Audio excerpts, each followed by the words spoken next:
Assalamualaikum warahmatullahi wabarakatuh.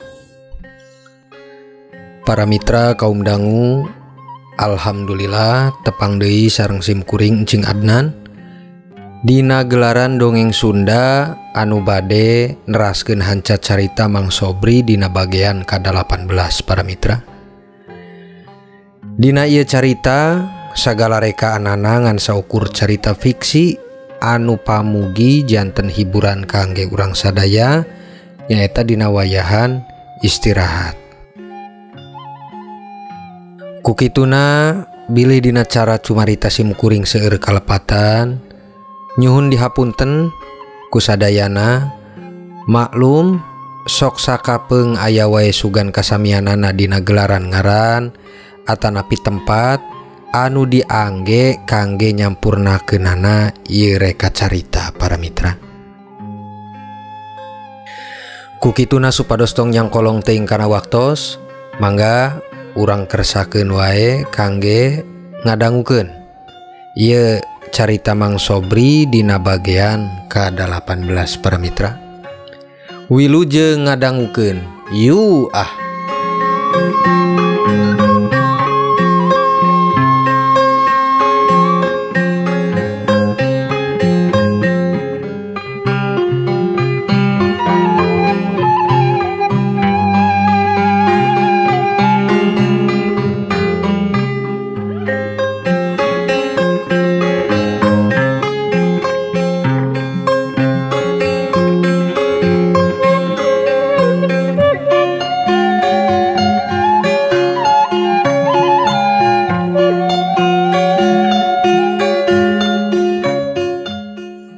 Para mitra kaum dangu, dina ieu carita urang singkatkeun anu kedahna mamintonkeun saperkawis gambaranana dina wayahan tuang sasarenganana Mang Sobri sareng Nyi Lastri. Ayeuna urang longkap supados rasa kapenasaranana urang sadaya dina carita Mang Sobri enggal tepung kana pungkasnanya para mitra. Mitra kaum dangu, dikotretkeun di waktos peuting. Mun dina ngagambaran wayah mah parantos nunjukkeun kana arahan jam 10 peuting ieu teh para mitra. Harita Nyi Lastri jeung Mang Sobri masih keneh leyeh-leyeh dina ranjang paturon. Da memang sangaja numawi dina peuting harita Mang Sobri geus diniatan bade angkat neangan pakaya nyaeta ku cara neangan bangkong. Sok sanajan dina hate mah aya mirasa kasab pangwujudan dina angge pakaian kasab biasa mangan saukur diangge cukang panglumpatan supados tong katembong teuing ku batur para mitra. Pedah kituna sote dina hate Mang Sobri aya niatan bade mundut pangabaktianana si tuyul gacrit dina nagih kana jasana anu kantos nulungan dina cara kamari basa si tuyul diporo ku balad tamtama karajaan demit para mitra. Sing pamugi angkat usahana engkang di peuting ieu ulah eleh kawas kamarinya Kang. Sing kekengingan hasil anu loba, anu cekap sareng aya leuwihna, amin. Kocap Nyi Lastri harita bari ngaluarkeun anggean butut kangge Mang Sobri nu disangki bakal medar kasab ka sawah jeung leuweung pikeun neangan bangkong. Amin Nyi, sing teras we doakeun akang supados kekengingan dina cara usaha ayeuna. Sababda akang oge pan palai kawas nulian, makaya teh aya buktosna ulangan saukur capena hungkul ongkoh digawe solot tanaga keluar gede tapi teu aya we nyesana, teu aya pisan pikeun nyimpen teh. Tembalna Mang Sobri nu harita rikat ganti anggean anu tos disiapkeun ku Nyi Lastri para mitra. Sumuhun engkang, Lastri oge memang kitu sami. Tikawit engkang angkat nepi ka mulih deui ge teu oleh dodoa kanu kawasa nyuhun sadaya pamaksa dan urang sadaya teh diijabah khususna akang sing salamet. Tikawit dugina angkat nepi ka mulih sabab Lastri oge da palai tiasa nyimpen sanaos sakedik-sakedikeun. Nyaeta kapalai mah kangge dipeserkeun kana emas ieu teh engkang ka pasar hoyong ngangge paribasana ngan saukur ali salingker supados katempo ku emak teh yen akang teh ulah jadi omongan anu teu nyaeta maksudna emak teh ulah nganggep ka akang teh lalaki anu tanggung jawab gitu maksa tengkang. Waler Nyi Lastri bari sami ngabandungan obrolan dina harita jeung Mang Sobri anu kantos siap ku anggeanana para mitra. Sing sabar weh atuh Nyai, panginten dangarana nasib masa anu terang atuh. Buah-buah isuk pageto mah urang teh beunghar. Da manusia mah teu aya anu terang bakal kumaha kalajenganana lalakon makhluk kapoe hareupna iwal ti kersaning pangeran urang sadaya. Allah asmana. Kocap Mang Sobri dina mungkas carita silih tembalna obrolan kapalai anu sawajarna para mitra. Harita tur Mang Sobri lajeng enggal siap angkat kangge neangan bangkong. Teu tinggaleun batu ali anu beureum paranti ngahadirkeun si tuyul gacrit oge dibawa. Bari rasa ku sagala aya maksa disatukangeun angkat damelna, Mang Sobri langsung pamitan ka Nyi Lastri. Nya tos atuh Nyi, dupi ieu da barantos waktosna akang angkat pikeun neangan bangkong. Wayahna Nyai ditinggal ku akangnya. Doakeun akang sing hasil sagala pamaksadanana. Amin ya robbal alamin.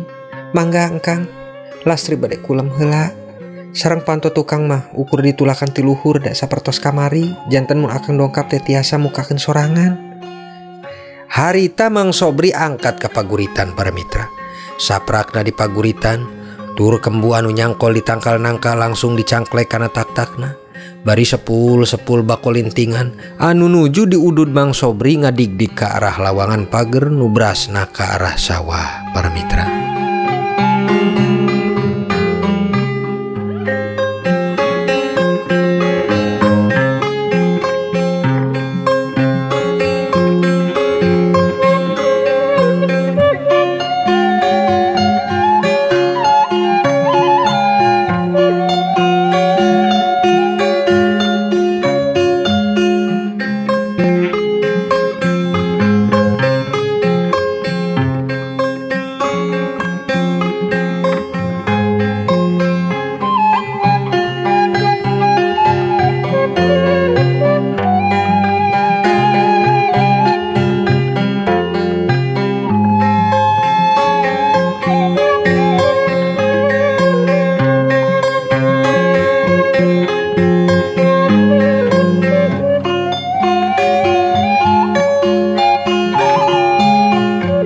Para mitra kaum dangu dikocapkeun peuting harita nuju padang bulan. Sosorotan lampu patromak ngebantos caangna anu teu kapalang dina lataran langkah suku Mang Sobri anu masih teu puguh tujuan. Nanging sora bangkong waas kadangu kasada siga anu keur kumpul di masing-masing kotakan para mitra. Teu eleh hiliwir angin jeung sora pancuran cai solokan anu mili ngaendahkeun ngiring kaayaan alam peuting harita para mitra. Anu ngajantenkeun Mang Sobri diuk bari ngancrupkeun suku dina gawir solokan leutik bari ngalintingan bako. Asa endah peuting teh. Teu siga kamari malihan sora bangkong oge kadanguna eueup pisan ayeuna mah. Nanging kuring teh bingung ieu hate asa teu puguh tujuan we. Ongko diniatan mah bade neangan bangkong, tapi dugi kiwari niat teh asa teu panceg geuning. Saboba aya pikiran di diri kuring teh paling ngadirkeun si gacrit di peuting ieu. Kunem leutik Mang Sobri bari ngudud bako anu tadi kenging ngalinting. Tuhur teu lami bari ngodok kana pesak calana ngaluarkeun eta batu beureum para mitra. Si batu teh langsung diusap 3 kalieun. Bari diundang ku cara basa dirina ka si tuyul. Gacrit, wayahna hadir Trit. Sim kuring undang anjeun supados hadir di hareupeun kula. Teu lami kadangu sora budak asa nu ceremet nyelukan ka Mang Sobri nu asalna ti jero kembu para mitra. Juragan, bukakeun pantona juragan. Mang Sobri ngadangu yen jelas eta teh sora si tuyul anu menta pangbukakeun panto. Hadir oge maneh teh Trit. Tur tulak panto kembu teh dibukakeun. Nyatrang we harita si tuyul teh ngajeleng ka luhur. Tur calik dina pingping Mang Sobri. Kumaha juragan wartosna? Bagea. Taro si tuyul ka Mang Sobri bari asa jiga nu heureuy para mitra harita mah. Hari mana si ganu ngaledek wae cerit kadunungan teh. Tapi bener cerit, hari wartos mah aya ku bagiana dewek oge. Saperkawis isuk tadi menang duit 500.000 ti kembu. Eta teh pasti ti manehnya cerit. Tembal Mang Sobri harita. Bari neuteup kasih tuyul asa dina gagambaran Mang Sobri nuju ngobrol jeung boneka leutik para mitra. Sumohon juragan, pan eta janji dewek ka juragan. Saperkawis ngaturkeun nuhun ka juragan anu kantos nulungan kuring. Walar si tuyul kana patarosan Mang Sobri tadi. Bari ongko si ganu ukur ulinan dina pingping bulak balik katuur jeung kasalangkangan harita teh para mitra. Cerit, tong bulak balik wae atuh getek dewekna. Geus diuk mending dewek rek carita ieu ka maneh saperkawis dipeuting ieu. Mang Sobri harita ngedalkeun basa. Bari nyaram kasih tuyul nu keur ongko bulak balik dina pingpingna. Waduh, sigana mah serius ieu mah euy. Sok mah juragan. Dewek mah bakal ngabakti pastina ka juragan mah. Saya cerit pami kitu mah. Kieu ieu teh cerit. Saperkawis tadi basa dewek rek angkat ka dieu. Kuring kungsi ngadang upamajikan teh hayang boga emas. Tapi kuring teh bingung. Da ngaranna meuli emas teh kudu jeung duit. Sedengkeun usaha dewek teh terang sorangan maneh ge ngan saukur kenging keur dahar sapopoe ge hatur lumayan eta teh. Katamba dewek teh banget pisan digeuleuhanana ku mitoha awewe. Nya sagala basa mah tibareto ge katampi ku dewek oge. Da dewek ge ngarasa ngaran jiwa raga teu boga banda ukur satia we jeung teras usaha. Palai ngabageakeun anakna. Tapi geuning dugi kiwari. Cacak bujeng bisa bebelian imah sakepel. Baju lebaran ge 2 tahun sakali bisa kapeserna eta teh ku saking pahitna nasib dewek ieu teh cerit. Nah, ayeuna kulantaran maneh geus dipercaya ku dewek dina nyatana bisa ngabantu ka dewek. Kumaha ieu teh saena pikeun rupihal anu kantos diobrolkeun ku dewek ka maneh teh cerit. Beja Mang Sobri kasih tuyul.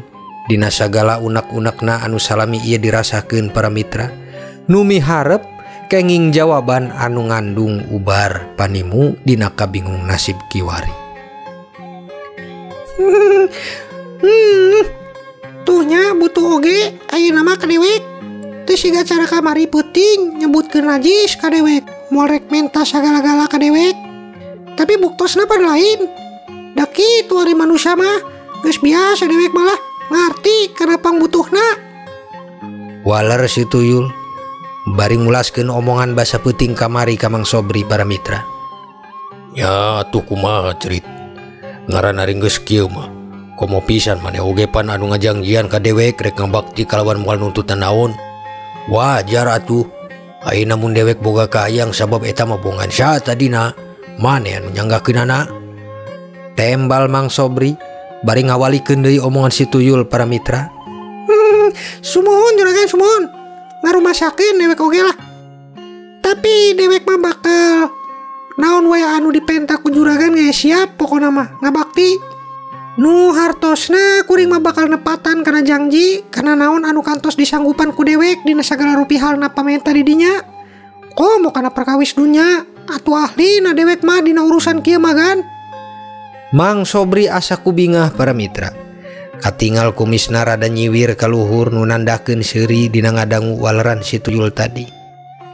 Teras kumaha ayeuna cerit pikeun ngawujudkeunana atuh. Tong lila-lila lah. Saenggalna we langkung enggal langkung sae cerit.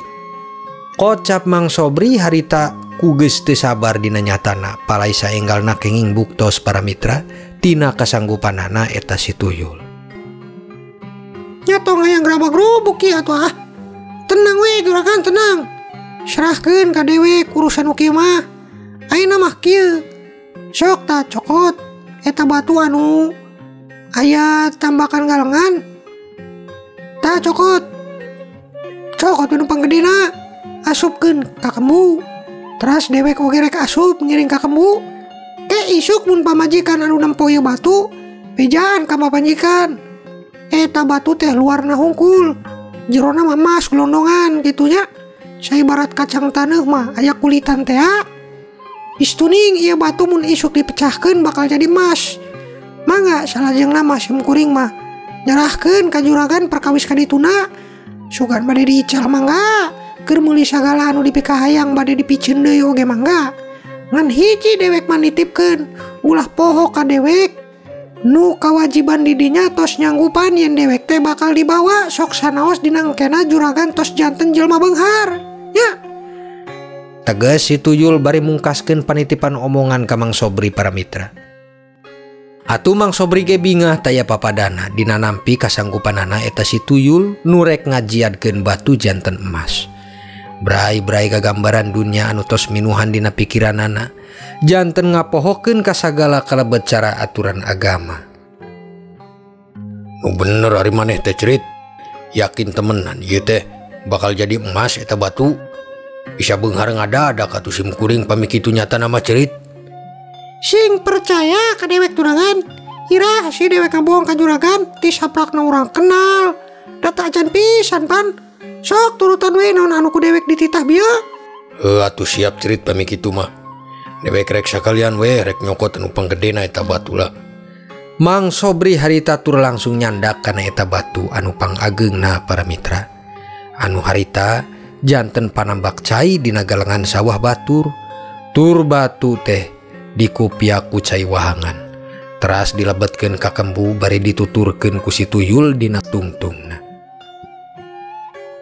Saparantosna sadaya dipastikeun rapih, Mang Sobri tur cengkat ke arah mulang. Anu teu sadar singkat carita mah tembal obrolanana eta Mang Sobri jeung si Tuyul teh dugi katabuh duaan isuk para mitra.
Para mitra kaum dangu, dikocapkeun Mang Sobri nepi ka paguritan bumi.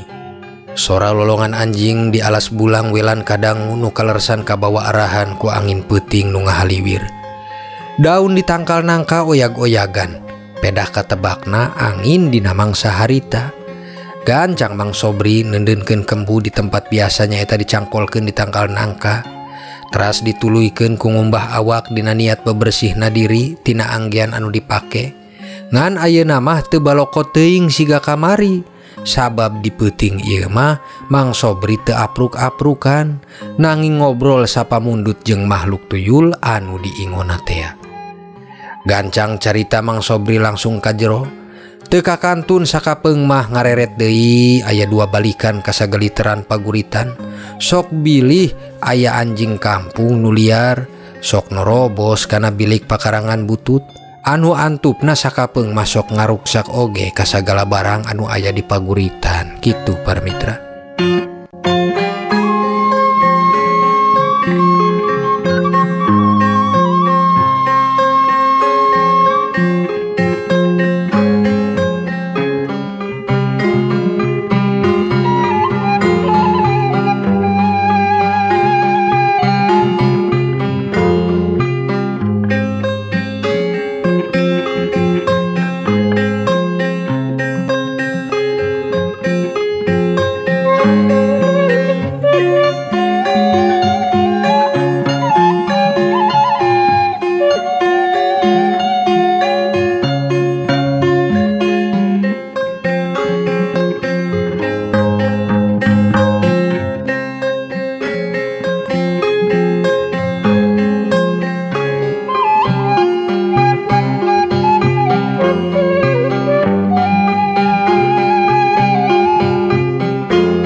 Para mitra kaum dangu, dikocapkeun di waya isuk hayam jago geus kongkorongok, manuk-manuk ting caricit, aya nu ngagurombol ngabring ka tangkal kadongdong, aya oge anu ngumpul di tangkal buah. Dadaunan masih kene katinggal seger pedah kasiramna ku baseuhan ibun. Para ibu rame pada nyapu di palataran. Sakapeung oge para wargi di lembur bulang pada angkat neangan kasab. Aya nu dagang, aya oge anu ka sawah bari mawa pacul nu kaharti para tani jeung kuli kebon eta teh para mitra. Nyi Lastri harita sapertos biasa, tos beberes nyaeta tos nyapu latar hareup jeung paguritan, ngariksa kana kembu Mang Sobri. Nanging dina kaleresan bieu aya nu aneh. Mun nu kamari mah nimukeunana duit, ayeuna mah nimukeunana teh batu kitu para mitra.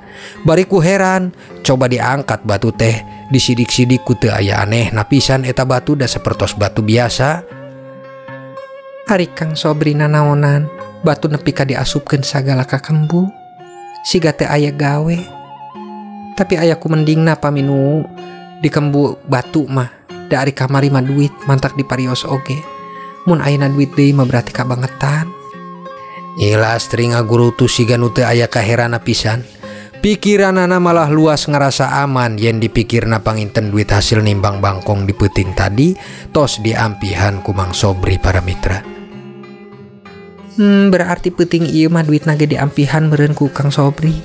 Da teu aya di kembu. Panginten pedah kamari tos diomongan teh ku urang. Nyi Lastri gunemna bari si batu teh dibaledokeun ke arah kidul nu antupna nyempet pacampur dina babatuan sejen. Nyaeta dihandapeun tangkal kalapa di pakarangan anak keneh para mitra. Buk si batu teh dialungkeun, tur ditinggal ka jero, anu niatna bade nyepeng damelan sejen di dapur. Ih, Neng Nong para mitra. Hapunten dongengna kabujeng Neng Nong nya. Kumaha kalajengan anak ieu dongeng, insyaallah urang sambung deui dina bagian ka-18. Sim kuring Encing Adnan salaku tukang ngadongeng. Hapunten anu kasuhun tina sabudaya kalepatan. Sapunyere pegat simpai, paturai patepang deui. Wassalamualaikum warahmatullahi wabarakatuh.